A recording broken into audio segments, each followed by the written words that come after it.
Le show must go on. La culture a été attaquée, elle doit résister, celle de la musique, celle du spectacle et celle de l'humour aussi. Et c'est pourquoi nous avons choisi ce soir de vous inviter sur notre plateau, Anthony Cavana. Merci. Bonsoir. Merci beaucoup de me recevoir. Je suis ravie de vous recevoir, vous en tant que comédien et plus que jamais showman. C'est d'ailleurs le titre de votre spectacle qui sera présenté le 19 décembre prochain au Zénith de Saint-Herblain, tout près de Nantes.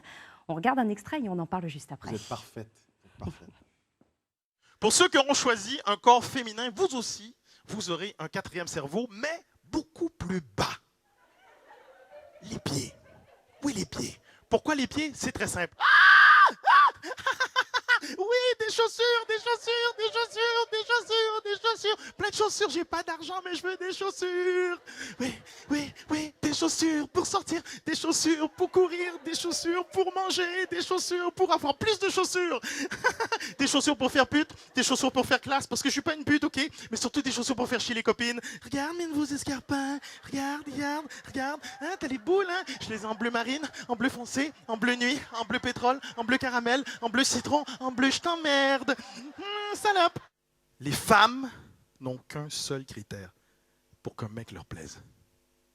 Il faut qu'il soit gentil, beau, drôle, intelligent, sociable, attentionné, protecteur, câlin, viril, surprenant, mystérieux, romantique. C'est tout. Oui, c'est ce qu'on attend de tous les hommes, dont vous, notamment Anthony Cavana. Bonsoir. C'est à moi que vous parlez? C'est à vous que je parle. Bonsoir. Virginie. Virginie, France 3. C'est moi-même, Voilà. effectivement. On vous laisse finir votre café. Après, c'est très fort. Ça C'est trop commence chaud. fort. Pardon. Bon, on voit que vous n'avez pas perdu votre sens de l'humour, mais j'ai quand même envie de vous poser une question par rapport à l'actualité qu'on a abordée en début de journal ici. Est-ce que vous avez encore la tête à jouer? Comme tout le monde, ces 3 derniers jours, non. On a d'ailleurs annulé le spectacle comme la majorité des artistes ces derniers jours, mais on doit se relever, on doit continuer à vivre. Et ce qu'ils veulent, c'est justement qu'on arrête de vivre. Et on doit maintenant commencer à envoyer des vibrations de bonheur après ces journées de terreur. Il faut commencer à changer un peu changer l'énergie. On doit changer cette énergie maintenant, sinon on sera attiré dans cette spirale-là éternellement et on ne les laissera pas gagner. Les comédiens, les humoristes comme vous doivent y contribuer. Votre spectacle, je le disais tout à l'heure, il s'appelle Showman. C'est un peu un show à l'américaine. Qu'est-ce que vous pensez de ces humoristes américains? Je crois que vous avez découvert tout à l'heure John Oliver. Hein. C'est un présentateur de HBO qui a fait vraiment un billet d'humeur extrêmement drôle. Je vous invite d'ailleurs à le regarder, si vous le pouvez, sur Internet, pour parler de la France et de ses valeurs. C'est le rôle aussi d'un humoriste de remettre les choses en face? Absolument, absolument. Les humoristes sont un miroir de la société, avec chacun, bien sûr, à son point de vue. Et les Américains ont cette force en ce moment. Ils ont pas de limite. Ils sont pas du tout politiquement corrects. On devient de plus en plus politiquement correct, malheureusement. En France, notamment? En France. Quand je suis arrivé en France, j'en parlais et les Français me disaient « mais non, jamais en France on sera politiquement correct ». Et maintenant, c'est les Américains qui osent et on devient de plus en plus timide maintenant en France. Avec ce billet extrêmement drôle de John Oliver qu'on voit avec notre fameuse pièce montée, il dit que c'est la valeur de notre patrimoine. On revient à votre spectacle, avant les attentats. Showman, c'était déjà un spectacle un peu plus grave que vos précédents One Man Show. C'est un spectacle avec beaucoup d'émotions. C'est une espèce de... Si on veut, c'est si la vie est un jeu, en voici les règles, ou être humain, mode d'emploi. Mon fils qui me demandait souvent, papa, c'est quoi la vie? Qu'est-ce qui va m'arriver quand je serai vieux comme toi? Donc, après l'avoir giflé, je lui ai dit, je suis pas vieux.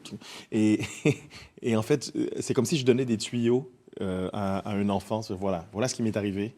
Je vais te donner des tuyaux. J'aurais aimé qu'à ton âge, à 6 ans, qu'on me dise c'est ce qui t'attend. Donc c'est un peu ça le spectacle. En étant mort dans ce exactement, spectacle. Exactement. Revenez sur votre vie. Voilà, et j'explique tout ce qui se passe, tout ce qui m'est arrivé du début à la fin. Et je voulais faire le grand écart avec je voulais qu'il reste une autre émotion que le rire, si on veut, la joie, le rire. Je voulais qu'il y ait aussi des larmes, il y a aussi de la surprise. Il y a tout. On se marre beaucoup. Hein. Les gens disent mais qu'est-ce que c'est que ce show? Qu'est-ce que c'est que ce spectacle? On se marre énormément. On l'a vu dans l'extrait déjà. Il y a comme d'habitude, il y a Et vous dites que vous aviez envie énergie, qu'on se souvienne de quelque chose quand on part. On oublie un one-man show, c'est juste un bon moment et puis après, c'est ce qui vous dérange dans l'humour pur? Souvent, c'est ce qui arrive après 2 semaines, 3 semaines. On dit, je suis allé voir tel spectacle, les miens inclus. Hein, c'est pas un jugement, c'est un constat. Et on se dit, j'ai passé un bon moment, mais on oublie ce qu'il y avait. Et je voulais qu'il reste quelque chose. Je voulais que les gens se disent, mais il y a eu ça. J'ai vécu une autre émotion et à chaque spectacle, je me lance des défis. Ça, c'était le défi de faire le grand écart. C'est ce grand écart-là. Vous êtes né au Canada, vous habitez aujourd'hui en Suisse. Oui. Vous avez habité longtemps à Paris. Pourquoi vous avez quitté cette ville? Vous dites, je l'adore, mais je ne pouvais plus. Je ne pouvais plus vivre à Paris parce que je ne trouvais pas que c'était une ville où on pouvait élever un enfant.